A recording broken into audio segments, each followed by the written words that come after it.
teman pemilih, berjumpa dengan saya Titin selaku host Camilan Cacahan Pemilu dan Pemilihan di podcast KPU Kabupaten Lebak.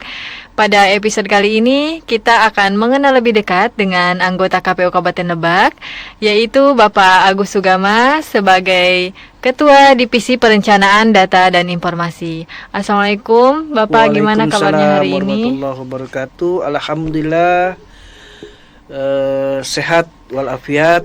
Mudah-mudahan Allah memberkahi kita semua. Alhamdulillah, terima kasih sebelumnya kepada Pak Bapak yang telah hadir dan menyempatkan waktunya untuk berdiskusi dengan kami pada siang hari ini.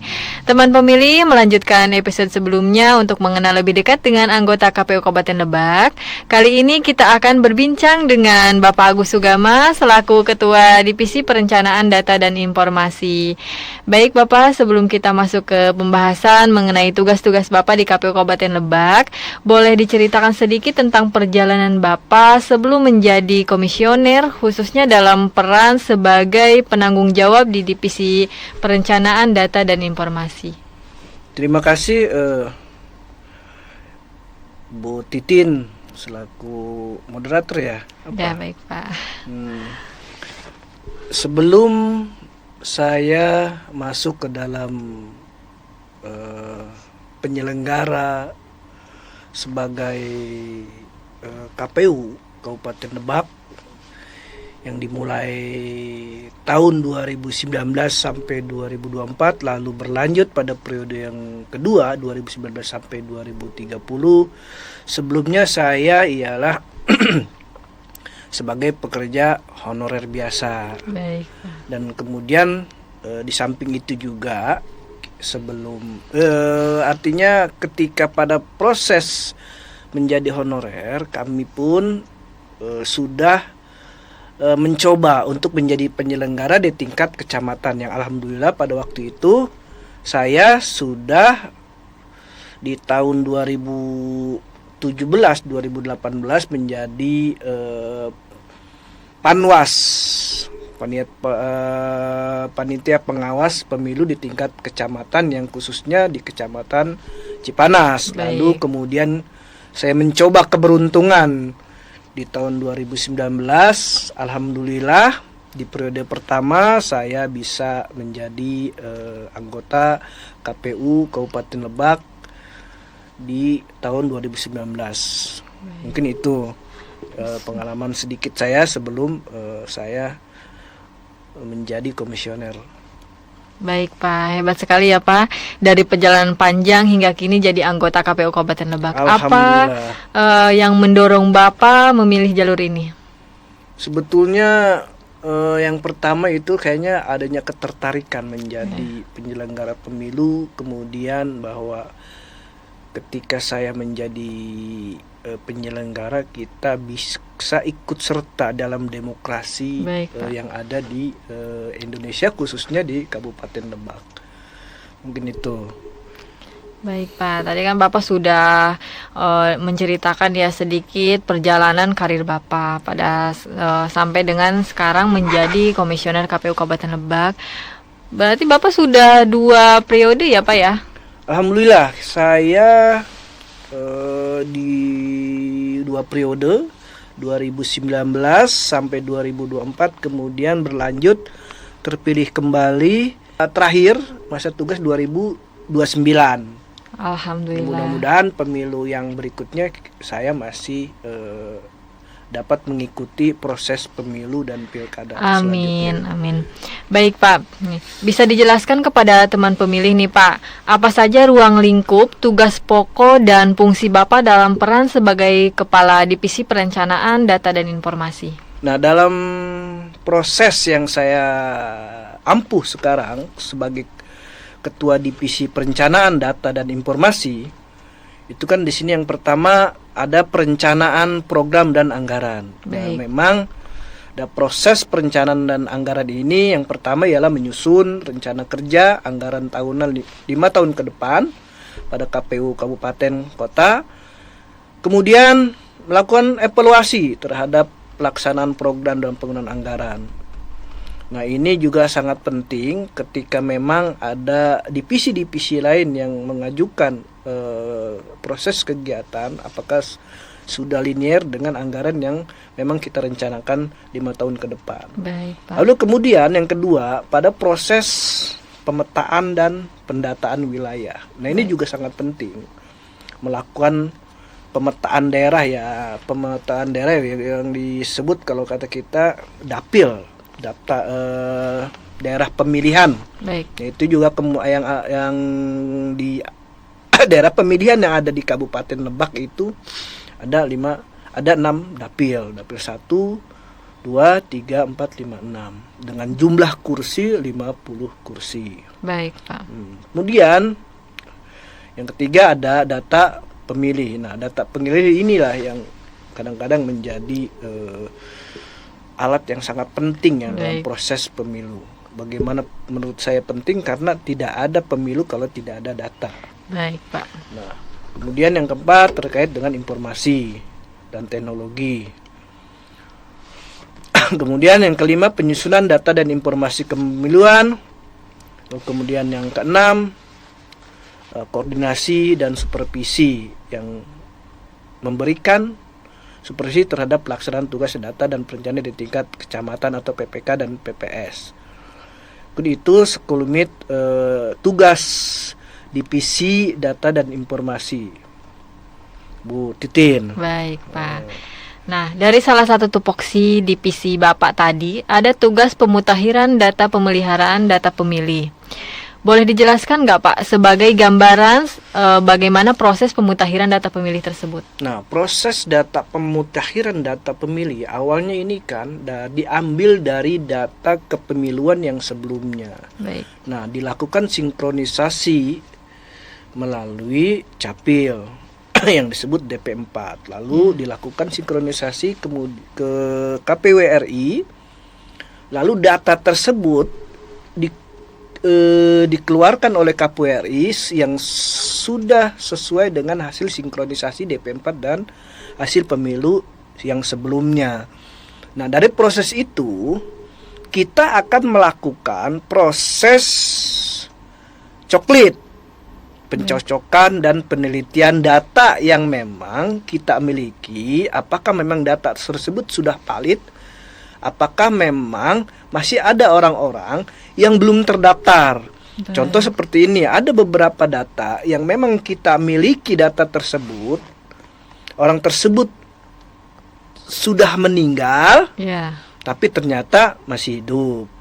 Mungkin juga sebaliknya, orang tersebut sudah masih hidup, tapi dinyatakan sudah meninggal. Nah, ini kadang-kadang yang data-data ini yang memang kadang-kadang kurang sinkron. Baik. Kenapa hal itu terjadi? Karena kan di masyarakat, bagi masyarakat ya di desa, ketika orang tersebut sudah meninggal dunia, orang tersebut tidak mengurus surat dokumen kuning, artinya dokumen kematian. Nah, itu yang kadang-kadang orang tersebut sudah meninggal tapi masih hidup datanya di capilnya, padahal orang tersebut sudah meninggal. Padahal kalau mereka masyarakat yang mengurus dokumen kematian lalu disetorkan kepada capil atau desa, maka orang tersebut secara otomatis ya sudah meninggal.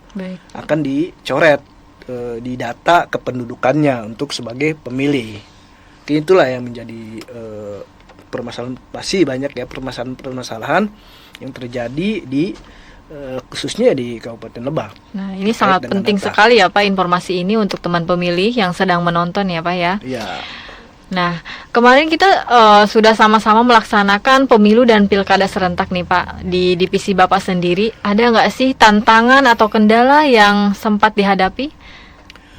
Ya, sebetulnya banyak ya tantangan yang kita bisa hadapi karena memang saya sebetulnya sebagai divisi walaupun memang leading sektor divisi data dan informasi ada di saya, tapi saya mempunyai rekan komisioner yang lain. Ketika memang kita memiliki permasalahan, maka kita akan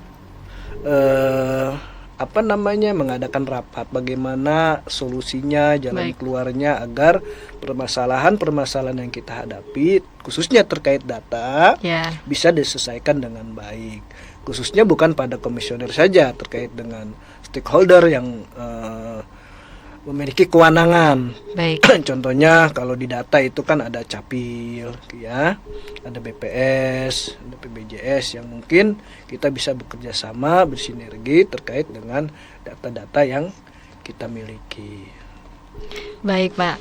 Nih, apa saja yang harus kita persiapkan nih ke depannya agar penyelenggaraan berikutnya bisa berjalan lancar, Pak, dari pemilu sebelumnya? Lebih lancar. Ya, terkait dengan agar kedepannya kita lebih baik ya pemilu. Iya, Mungkin lebih harapan baik. semua masyarakat Baik, Pak. juga mengharapkan pemilu lebih baik Lebih ya dari baik. pemilu kayak sebelumnya. Yang pertama, kalau berdasarkan dari saya pribadi, data itu sangat penting. Ketika data itu acak-acakan, maka Iya. pemilihnya pun akan acak-acakan. Karena ini berkesinambungan. Ketika data itu sudah valid, maka berkesinambungan dengan surat pemilih, termasuk daftar pemilih, surat suara, termasuk dengan pembagian jumlah TPS per TPS-nya berapa. Nah, itu berkesinambungan. Maka menurut saya data pemilih ini sangat penting sekali. Betul. Kita untuk melakukan proses pemilihan pada hari pemilu atau pemilihan atau pilkada ya. Ya. Nah, menurut saya itu. Baik, Pak. Dalam perjalanan karir Bapak sejauh ini, bagian apa dari pekerjaan Bapak yang paling Bapak sukai atau terasa paling berkesan nih? Yang sangat Baik ya, yang terkesan berkesan ya. Ya, betul. Saya Apa nih, Pak? berkesan ya ketika saya melakukan proses coklit ya. Coklit, saya langsung terjun ke masyarakat ya. Ya, Walaupun pada waktu itu kan pada proses pemilih yang saya alami kemarin itu betul. 2009 kita belum memiliki tenaga untuk coklit. Kita melakukan proses tuh ya, petugas coklitnya, walaupun ada beberapa ya, kita melakukan sampai ke desa-desa, ke rumah-rumah Ya, untuk melakukan sampling sih sebetulnya. betul. Tapi ya itulah yang berkesan, bertemu masyarakat, terus masyarakat menanyakan ini ada apa, kenapa kami didata, Ya, betul. mau dapat bantuan apa, Ya, itu ya. yang kadang berkesan. Lalu kami bisa di situ kita sambil memberikan informasi atau sosialisasi bahwa ini akan ada pesta rakyat, yaitu Ya. pemilihan presiden, wakil presiden, DPRD, DPD gitu ya, termasuk kemarin juga pilkada. Nah itu Ya. kadang-kadang masyarakat yang masih belum paham ya. Ya, banyak Walaupun sekali ya, Pak ya. Iya, masih banyak sekali masyarakat yang belum paham. Walaupun Iya. kita sudah bersosialisasi melalui medsos, terus terjun ke masyarakat, ke sekolah, ke kampus, melalui lembaga-lembaga, memberikan sosialisasi pemilihan atau pemilu. Ya, tapi ya mungkin karena memang ada masyarakat yang kurang kepedulian, Ya, akhirnya betul. kan kita sambil Ya, memberikan sosialisasi Betul. kepada masyarakat. Itu yang sangat berkesan menurut saya. ya, itu sangat ya, Pak ya. Baik, Pak. Tadi kan Bapak sudah cerita soal hal-hal yang menyenangkan dan juga berkesan ya. Dan juga bikin bangga di pekerjaan Bapak. Tapi kalau tantangannya sendiri, pernah nggak sih Bapak mengalami? Tantangannya ada aja pasti ya Ya, tantangannya. betul. Pasti setiap manusia pasti ada tantangan. Iya, dan cara mengatasinya tuh gimana, Pak? Bisa diceritakan nih? Kalau mengatasi tantangan-tantangan ya tergantung dari apa yang menjadi permasalahannya ya. Kalau kita kan selalu berduduk bareng ya dengan teman-teman, Betul. termasuk dengan sekretariatan, bagaimana jalan keluar ketika memang kita ada permasalahan di lapangan. Kalau pribadi saya sih selalu akan dikembalikan karena memang kita mengacu kepada undang-undang, PKPU, aturan-aturan ya. Paling saya akan melihat kalau memang ada permasalahan-permasalahan yang memang kita bisa pecahkan melalui aturan-aturan, kita lihat solusi-solusi seperti apa, karena kita mengacu pada undang-undang dan PKPU. Akhirnya kita akan kembali lagi kepada undang-undang dan PKPU tersebut gitu. Baik Pak, ada nggak sih Pak hal-hal yang berharga yang bisa Bapak ambil atau pelajari? Sangat berharga ya. Apa ya? Saya menjadi penyelenggara ini adalah, bagi saya adalah sejarah. Sejarah bagi saya pribadi, mungkin sejarah ini akan tertulis. Baik. Atau diceritakan nanti ke belakangnya. Ya mungkin ternyata Pak Agus Sogama pernah menjadi penyelenggara pemilu di KPU Kabupaten Lebak. Nah itu kan adalah menurut saya sejarah ya. Bisa tercatat. Betul. Khususnya di Kabupaten Lebak, sejarah bahwa seorang Agus Sogama ya, walaupun memang ya mungkin ada kekurangan dan kelebihannya ya. Setiap orang pasti. Saya juga merasakan itu. Tapi alhamdulillah saya bekerja secara profesional, dan selalu ketika memang ada permasalahan selalu kita berembuk dengan teman-teman bagaimana menyelesaikan masalah-masalah memang yang terjadi di lapangan. Baik Pak. Gitu. Baik Pak nih. Kalau boleh tahu Pak, biasanya gimana sih cara Bapak menyeimbangkan kesibukan Bapak kerja dengan kehidupan di luar pekerjaan? Boleh nih Pak, bagi tipsnya nih buat teman pemilih semua. Kesibukan apa ya? Kalau kesibukan memang di sela-sela kita banyaknya pekerjaan ya. Iya. Biar seimbang ya Pak seimbang ya. Kadang gini, kalau saya pribadi ya, mungkin orang lain berbeda lah. Kalau saya justru ketika saya sudah bekerja lelah, pulang ke rumah bertemu anak istri, perasaan sudah tenang, perasaan sudah merasa diri saya sudah beban yang pekerjaan itu ya sudah hilang gitu loh. Ya, bisa menjadi penyeimbang. Ternyata kita bisa bertemu keluarga setiap hari, walaupun memang kadang-kadang malam pulangnya kan nggak tentu, kadang-kadang pada proses, kalau pada proses tahapan kan kadang-kadang nginep, kadang-kadang kita juga nggak pulang ya. Betul. Nah ketika kita di tengah kesibukan lalu ketemu anak, semangat kembali lagi, ketemu anak kembali lagi semangat kerja, punya energi, suplemen yang terbaik ialah ketika kita bertemu anak dan istri menjadi tenaga yang menurut saya super lah. Iya. Jadi tambahan energi ya Pak ya. Iya, justru itulah kadang-kadang kan makanya cepat punya suami. Iya, amin, doain aja ya Pak ya. Baik Pak, nih di waktu senggang biasanya Pak Agus suka ngapain nih di waktu senggang? Kan mungkin ada nih waktu-waktu senggang nih. Biasanya ngapain nih Bapak? Kalau saya waktu senggang hari libur ya, libur ya di rumah paling main dengan anak. Ya, ada nggak hobi gitu atau apa? Ya hobi ada sih. Ya cuman nggak terlalu juga ya. Kadang-kadang kalau lagi kesel saya mancing. Kadang-kadang itu salah satu hobi juga nggak Pak nih? Ya mancing. Hobi ya, tapi nggak terlalu ini. Kadang-kadang kalau lagi suntuk aja. Tapi saya lebih di itu ya, kalau dibanding kalau memang nggak ada temennya kan kesel juga. Paling saya kalau di rumah itu lebih banyak nonton TV sih. Iya betul. Nonton TV, paling nonton lihat berita. Kecuali ada yang ngajak mancing ya, memang ada ini ya sedikit hobi ya, akhirnya mancing, menghilangkan kepenatan aja. Betul, itu kan buat santai dan lepas dari tekanan kerja juga ya Pak ya. Akhirnya kan kita bisa nggak terlalu nggak tahu stres lah ya dengan kerjaan, gitu kan. Setiap dari apalagi kita kan nggak ada tanggal merah ya, kalau udah pemilu kan kita nggak ada tanggal merah. Kita hari libur lah ya, 24 jam nonstop lah ya Pak ya. Kadang-kadang lebaran juga kita masih masuk ya. Iya betul sekali Pak. Istirahat sebentar udah masuk lagi. Ya itulah pengalaman. Kadang-kadang kan ketika tahapan itu sudah berjalan running. Iya betul. Nah luar biasa sekali ya Pak ya. Nah Pak, sebelum kita akhiri nih Pak, apa sih harapan Bapak untuk masa depan? Baik secara pribadi maupun profesional. Ya, Harapan Bapak pribadi nih. mudah-mudahan demokrasi ini lebih baik ya, mendapatkan Amin.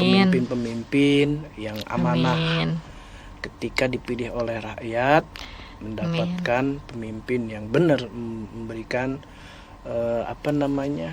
kepemimpinan untuk kembali lagi ke masyarakat. Karena memang kan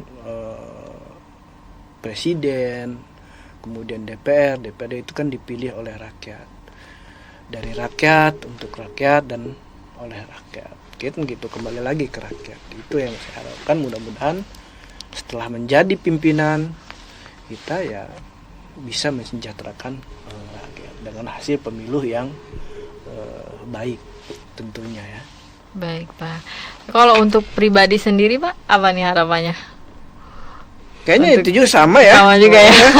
Menurut saya itulah, semua mungkin harapan setiap orang kan seperti itu. Ya baik Pak. Kita bisa mendapatkan pemimpin yang lebih baik, dan kan aksesnya juga kepada kita. Iya ya, betul, kepada pada pribadi diri kita sendiri ya Pak ya. Kita sendiri, kalau pemimpinannya baik pasti kan memberikan kebijakan-kebijakan yang lebih baik. Baik, luar biasa sekali Pak.